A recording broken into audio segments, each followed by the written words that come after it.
Did you know your tongue can actually grow hair?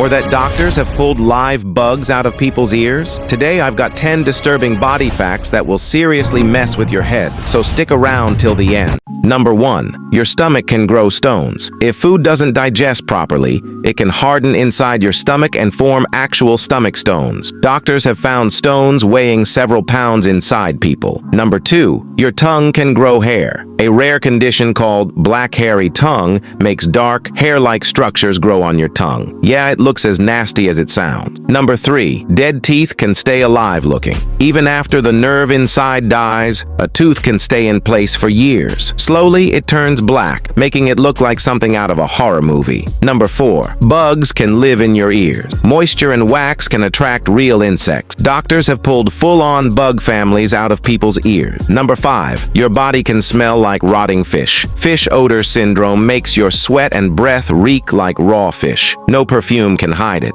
Number 6. You can sweat blood. A condition called hematidrosis makes blood vessels burst near the skin, mixing blood with sweat. People literally sweat blood. Number 7. Your body can eat its own hair and nails. Sometimes hair and nails grow inward under the skin. Your body tries to attack them, causing painful infection. Number 8. Your stomach can eat itself. When stomach acid builds up and breaks through the lining, it starts dissolving your own stomach walls. That's how ulcers form. Number 9. Your body can rot while you're alive. Necrotizing fasciitis is a flesh-eating infection where bacteria destroy your tissue from the inside out, sometimes within hours. Number 10. You're more bacteria than human. Your body has over 37 trillion bacteria, outnumbering your human cells. You're basically a walking hotel for microbes. So, those were 10 disturbing body facts. Which one freaked you out the most? Drop it in the comments. And if you want more creepy, mind-blowing facts like these, hit that subscribe button, because the next fact might just be about you.